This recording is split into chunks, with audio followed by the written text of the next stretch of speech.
주님의 모든 찬송을 주님께 올려드립니다. 찬송과 존귀 영광과 권능 부요와 지혜와 의 찬송과 존귀 영광과 권능 부요와 지혜와 의 모두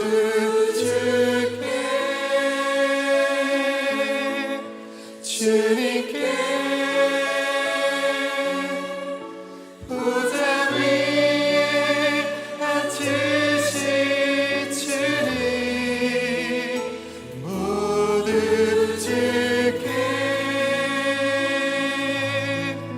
주님께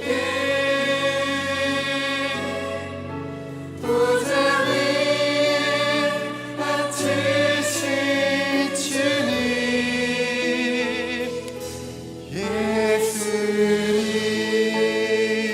예수님. 우리 주님께 다시 한 번 더 찬양합니다. 찬송과 존귀 영광과 권능 부요와 지혜와 의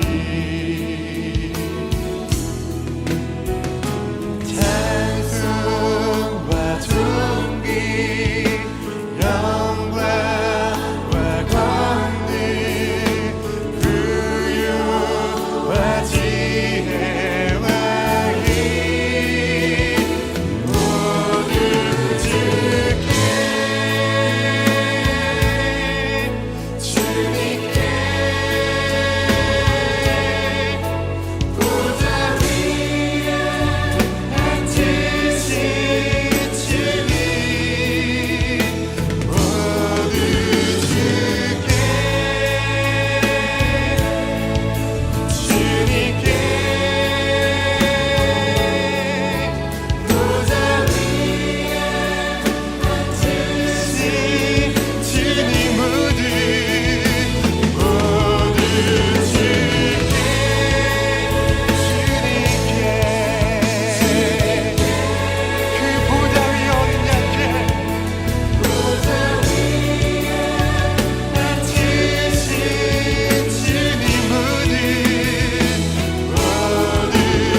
안녕하세요. 오늘도 예배를 통해 하나님을 만나고 경험하는 놀라운 은혜를 우리 모두 누릴 수 있게 되시기를 간절히 기도합니다. 하나님의 말씀을 보겠습니다. 저와 여러분이 한 절씩 사이좋게 나누어 읽었으면 합니다. 12절 제가 먼저 읽겠습니다. 한 번은 조용한 가운데 어떤 소리가 들려오는데 너무도 조용하여 겨우 알아들었다. 그 소리가 악몽처럼 나를 괴롭혔다. 두려움과 떨림이 나를 엄습하여 뼈들이 막 흔들렸다. 어떤 영이 내 앞을 지나가니 온몸에 털이 곤두섰다. 영이 멈추어 서기는 했으나 그 모습은 알아볼 수 없고 형체가 어렴풋이 눈에 들어왔는데 죽은 듯 조용한 가운데서 나는 이런 소리를 들었다. 인간이 하나님보다 의로울 수 있겠으며 사람이 창조주보다 깨끗할 수 있겠느냐? 하나님은 하늘에 있는 당신의 종들까지도 믿지 않으시고 천사들에게마저도 허물이 있다고 하시는데 하물며 흙으로 만든 몸을 입고 티끌로 틀을 삼고 하루살이에게도 눌려 죽을 사람이겠느냐? 사람은 아침에는 살아있다가도 저녁이 오기 전에 예고도 없이 죽는 것, 별수 없이 모두들 영원히 망하고 만다. 생명줄만 끊기면 사람은 그냥 죽고 그 줄이 끊기면 지혜를 찾지 못하고 죽어간다. 아멘. 보통의 경우를 보면 자기 말을 하기 시작하면 자기 주장을 점점 더 강하게 어필하게 되기 마련입니다. 그래서 처음에는 굉장히 나이스하게 상대방을 배려하면서 이야기를 시작했다 하더라도 가면 갈수록 점점 자기의 주장과 말이라고 하는 그 덫에 걸리게 됩니다. 어떻게 하든 자신이 옳다는 것을 증명하려 하고 다른 사람이 자신의 말에 수긍해 주기를 바랍니다. 처음에는 야 이건 그냥 내 생각일 뿐이야. 그러니까 한번 그냥 들어보기만 하면 돼 하고 하나의 의견으로서 말을 꺼내는데 점점 가면 갈수록 하나의 의견이 아니라 관철하고자 하는 주장으로 그리고 상대방이 꼭 인정해주고 따라주기를 바라는 확신으로 변하게 됩니다. 이런 것을 우리는 소위 선생 노릇한다라고 말합니다. 하나님은 야고보서 3장 1절에서 이렇게 경계하셨습니다. 나의 형제 자매 여러분, 여러분은 선생이 되려고 하는 사람이 많아서는 안 됩니다. 여러분이 아는 대로 가르치는 사람인 우리가 더 큰 심판을 받을 것입니다. 특히나 이런 성향은 자신이 똑똑하다라고 자부할수록 그리고 자기가 누군가를 도와줘야겠다, 바로 잡아줘야겠다라고 느낄수록 더 강하게 나타나게 됩니다. 하지만 진짜 지혜는 많은 말을 하고 자신의 주장을 기어코 관철하는 뚝심에 있는 것이 아니라 온유함에 있고 듣는 것에 있다라고 하는 것을 우리는 잊지 말아야 할 것입니다. 자, 이제 본문을 보면 엘리바스는 자기의 주장, 즉 세상의 모든 일은 인과 응보의 법칙에 따른다. 하나님은 선한 자에게는 축복하시고 악한 자는 심판하신다. 그러니까 지금 욥 너가 이런 말도 안 되는 기가 막힌 재난을 당한 것은 하나님께서 너를 심판하고 있는 것이다. 왜냐하면 너가 겉으로는 대단한 의인처럼 보였을지 모르지만 하나님이 보시기에 너는 그만큼 죄를 지었기 때문이다. 너가 지금 당하는 고통은 괜히 당하는 것이 아니다. 이것은 분명히 하나님의 의로운 심판의 결과인 것이다. 그러니까 나는 억울하다느니 나는 죽고 싶다라느니 그딴 소리 하지 말라. 그것은 하나님의 법칙을 무시하는 소리이고 하나님의 다스림을 받아들이지 않는 불경스러운 짓이다 라고 하는 자기 주장을 더 발전시켜 펼칩니다. 엘리바스는 전통과 자연의 이치에 근거한 주장에 더해 자신이 하나님으로부터 직접 받은 것이라고 은근히 자랑하는 어떤 신비한 계시 경험, 체험을 바탕으로 자신의 주장을 펼칩니다.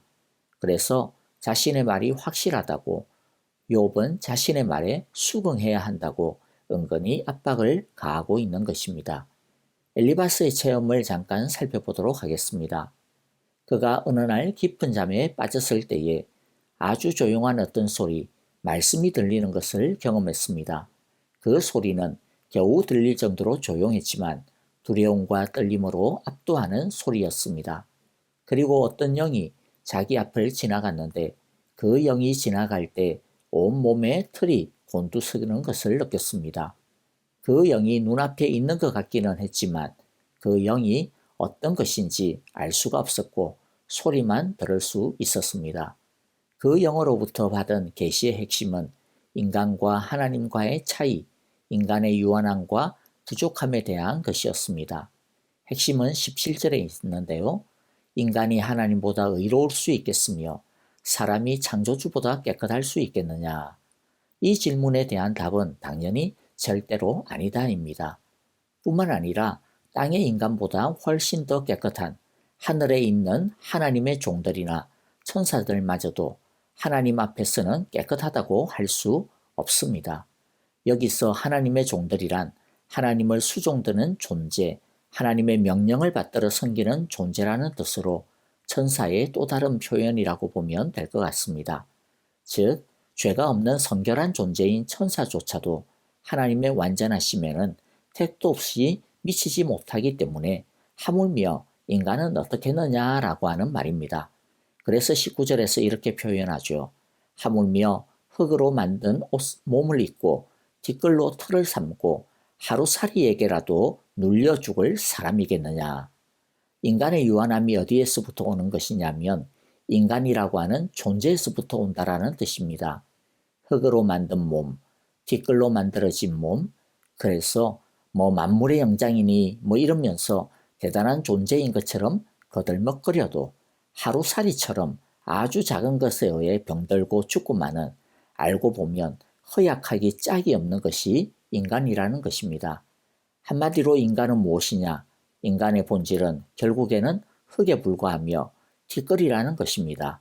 그래서 인간은 유한한 존재이며 깨어질 수밖에 없는 존재이며 불완전한 존재이며 하나님에게 도달할 수 없는 존재라는 것입니다. 그리고 21절에서는 인간은 육체적으로 유한하고 불완전할 뿐만 아니라 정신적으로도 지혜 면에서도 불완전한 존재라는 것을 그 영으로부터 전해 들었다고 엘리바스는 말하고 있습니다. 그러니까 엘리바스가 욥에게 주장하는 요지는 인간은 원래가 연약하고 유한한 존재이기 때문에 고통을 당할 수밖에 없다. 그러니까 고통을 당한다고 너무 야단법석할 필요가 없다. 그리고 다 하나님께서 하시는 것이니까 인간은 함부로 욥 너처럼 하나님에 대해서 원망하거나 대들거나 하면 안 된다라고 하는 것입니다. 엘리바스가 어떤 영을 통해 받았다라고 하는 그 메시지 자체는 그렇게 틀려 보이지 않습니다.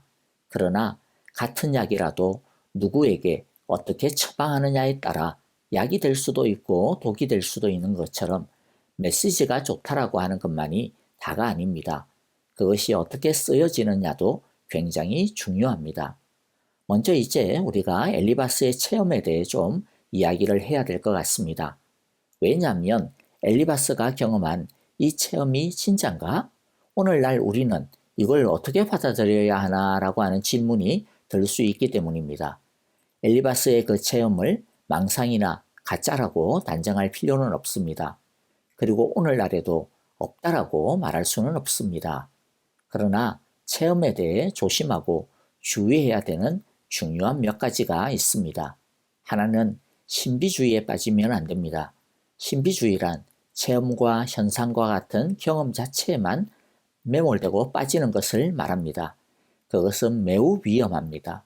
자칫 사탄이 장난질 치는 거짓된 체험에 무방비로 당할 위험이 높아지기 때문입니다. 어떤 신비한 체험이란 심지어는 인간의 자의식이 만들어낼 수도 있는 매우 불안하고 위험한 것입니다. 신비한 체험보다도 중요한 것은 그런 체험을 통해 하나님과 인격적인 관계를 맺는 것입니다. 그러므로 어떤 체험을 했느냐가 중요한 것이 아니라 그것을 통해 하나님과 어떤 관계를 맺게 되었느냐, 하나님과 더 깊어졌느냐, 하나님을 더 사랑하게 되었느냐, 하나님께 더 순종하고 충성하게 되었느냐, 신앙의 인격이 얼마나 더 성숙되었느냐, 자신의 성품과 기질이 예수님의 성품을 더 닮아가고 있느냐 하는 것이 더 중요하고 본질적인 것입니다. 그 체험이 진짜인지 가짜인지는 체험에 의해 판단되어지는 것이 아니라 그것을 통해 변화되어진 자신의 신앙과 인격에 의해 증명된다라고 하는 것임을 잊지 말아야 할 것입니다. 또 체험의 다양성에 대해서도 알고 있어야 합니다. 어떤 사람은 자기가 들은 어떤 특정한 체험만 추구하는 것을 봅니다. 그러나 체험은 어떤 신비한 것을 보거나 듣거나 또는 어떤 특정한 은사를 경험하는 것이 전부가 아닙니다. 그리고 자기가 어떤 특정한 것을 고집하여 그것만 주장하는 것은 체험의 수여자이신 하나님의 주권에 대해 도전하는 것이나 그것을 거부하는 것이나 다를 바가 없다라고 하는 것을 알아야 할 것입니다. 그래서 체험은 은혜의 영역입니다. 은혜란 하나님께서 알아서 하시는, 알아서 주시는 영역이라는 말입니다. 또 체험이 그 사람의 믿음의 수준을 그대로 나타내는 것이 아니라는 것도 알아야 합니다. 체험은 그 사람의 믿음의 수준과는 큰 상관이 없을 때가 많습니다. 다만 하나님이 그 사람에게 믿음의 진보를 위한 기회로 주시는 것은 분명합니다. 그런데 모든 사람이 체험을 믿음의 진보로 사용하는 것은 아닙니다. 하나님을 위해 사용하기보다는 자기 자신을 자랑하고 드러내기 위해 사용하는 경우도 비일비재합니다. 그런 경우는 그 귀한 체험이란 은혜의 선물이 자신을 유익하게 하고 복되게 하기보다는 도리어 독이 되게 하고 화를 불러일으키게 됩니다. 그래서 체험을 체험답게 체험을 은혜의 기회로 제대로 사용할 수 있으려면 믿음이 잘 준비된 상태에서 받는 것이 좋습니다. 성숙하지 못한 상태에서 너무 큰 체험을 하게 되면 스스로 그것을 감당하지 못하여 큰 곤욕을 치르게 되는 위험이 높아지기 때문입니다. 그러므로 체험을 추구하지 말고 자신의 믿음의 성숙을 먼저 추구하시기를 바랍니다. 마지막으로 한 가지만 더 말씀드리면 체험 자체를 추구하지 마시기 바랍니다. 성령의 은사든 체험이든 자연스럽게 경험되어지는 것이 제일 안전하고 좋습니다. 그렇지 않고 체험 자체를 너무 추구하게 되면 체험이 우상이 되어버리고 맙니다. 성령의 은사든 체험이든 하나님의 은혜의 선물이기 때문에 우리가 제대로 기도하고 제대로 말씀을 사랑하고 제대로 예배를 드리고 제대로 순종하면 우리의 일상 가운데서도 얼마든지 하나님과의 만남을 경험할 수 있습니다. 오늘날 우리는 이미 하나님의 완성된 계시의 시대 속에서 살고 있습니다. 성경 안에 하나님은 이미 당신의 충분한 계시를 다 주셨습니다. 그러므로 우리가 온 마음을 다해 예배드리고 하나님의 말씀을 사랑하고 묵상하고 가까이 하면 하나님은 자연스럽게 우리의 지성을 통해 깨달음을 통해 만나 주십니다. 큰 기쁨과 평안과 확신을 주십니다. 또 예배와 기도와 말씀과 찬양을 통해 또 그 외에 다양한 방법을 통해 우리는 하나님을 우리의 마음으로 만날 수 있습니다. 그래서 우리를 짓누르고 있었던 죄책감과 두려움, 불안함, 쓴뿌리들, 상처와 미움과 같은 상한 마음들이 치유되어지고 새로워지며 성령의 마음으로 변화되어지는 것을 경험할 수 있습니다. 꼭 어디를 가야만, 어떤 것을 해야만 우리가 체험이나 성령의 은사와 같은 것을 경험할 수 있는 것이 절대로 아님을 기억하시기를 바랍니다. 신약 성경에서 발견하게 되어지는 초대교회 안에서 있었던 그 놀라운 성령의 은사와 체험들은 초대교회 성도들이 일상적인 예배를 통해 일상적인 하나님과의 만남을 통해 경험하였던 것이라고 하는 사실을 꼭 기억하셔서 자신에게 그대로 적용할 수 있게 되어지기를 바랍니다. 또 한 가지 엘리바스의 체험을 통해 깨달아야 하는 지혜가 있는데 자기 절대화의 함정에 빠지지 말아야 한다라고 하는 것입니다. 엘리바스가 듣고 깨달은 메시지의 내용은 귀한 것이었습니다. 맞는 것입니다. 그러나 자신이 듣고 깨달은 그 메시지가 고난에 대한 하나님의 전체의 메시지는 아니라는 것을 그는 깜빡 잊었습니다. 고난은 인과응보의 법칙에 따라서나 인간의 유한함 때문에만 생겨나는 것이 아닙니다. 다른 많은 이유들이 있습니다. 심지어 인간은 이해할 수 없는 하나님의 신비한 계획 속에 있는 일도 있습니다. 욥기의 가장 큰 주제가 바로 그것입니다. 나중에 하나님이 나타나셔서 스스로 자신을 변론하시는 핵심이 무엇이냐면 너희들이 욥을 포함해서 너희 인간이 이 고난에 대해 하나님의 뜻이 무엇인지 뭐라고 이러쿵저러쿵 말을 하는데 너희가 내 생각을 아느냐라는 것입니다. 여러분, 우리가 조심해야 하는 것이 무엇이냐면 자신이 깨달은 것, 자신이 체험한 어떤 놀라운 경험들을 너무 절대화해버리는 것입니다. 이런 위험은 은혜를 많이 받았다라고 하는 사람일수록 나타나기 쉬운 것이라고 하는 것을 또한 명심해야 할 것입니다. 그러므로 익을수록 뼈가 숙이듯이 믿음이 익을수록 우리는 더욱 겸손해야 할 것입니다. 말씀을 정리하겠습니다. 선생 노릇하려고 하는 유혹에 빠지지 않도록 조심합시다. 우리가 하나님을 만날 때 때로는 말로 표현할 수 없는 놀라운 체험을 할 수도 있습니다. 그러나 체험 자체가 중요한 것은 아닙니다. 하나님은 그것을 통해 하나님을 더 인격적으로 깊이 알고 더 뜨겁게 사랑하고 더 진실되게 믿고 더 온전히 순종하기를 원하신다라고 하는 것을 결코 잊어서는 안 될 것입니다. 아멘. 기도하겠습니다. 하나님 아버지, 오늘도 귀한 말씀으로 우리를 깨우쳐 주시니 감사합니다. 의로우신 하나님 앞에 도저히 나아갈 수 없었던 우리를 십자가 구속을 통하여 하나님 앞에 나아갈 수 있게 하시고 하나님 안에서 하늘에 속한 신령한 기쁨과 평화와 은사를 누리게 하시니 감사합니다. 연약하고 허무한 인생이 주님으로 인해 값지고 아름답게 변화되었음을 감사합니다. 이제 교만함을 버립니다. 예수님처럼 겸손하지만 당당한 주님의 제자로 살아가게 하여 주옵소서. 예수님의 이름으로 기도하옵나이다. 아멘. 이제 찬양을 드리겠습니다. 그리고 찬양 이후 꼭 기도의 시간을 가져주시기를 바라는데요. 기도하실 때 특별히 사랑하는 지체들을 위해 기도해 주시기를 바랍니다. 호스피스를 받고 계시는 박정은 집사님, 그 통증과 고통을 들어주옵소서. 주 안에서 믿음과 소망과 사랑이 더욱 깊어지게 하옵소서라고 기도해 주시기를 바라고요. 황순금 권사님의 쾌유와 퇴원을 위해, 그리고 박윤경 전도사님의 강건함을 위해, 그 외에 이두상 집사님, 김현주, 김내정, 노창득 권사님과 김윤호의 치유를 위해 기도해 주시기를 바랍니다. 오늘도 하나님을 경험하는 복된 날이 되시기를 기도하고 축복합니다. 안녕히 계십시오. 감사합니다. 온 마음을 다해 주님을 찬양합니다. 그 선한 힘에 고요히 감사하여 그 놀라운 평화를 누리며 나 예수님과 함께 걸어가네. 나 성령님과 새날을 여네. 지나간 어물 어둠의 날들이 무겁게 내 영혼 짓눌러도 오 주여 우릴 외면치 마시고 약속의 구원을 이루소서. 우리 함께 고백합니다.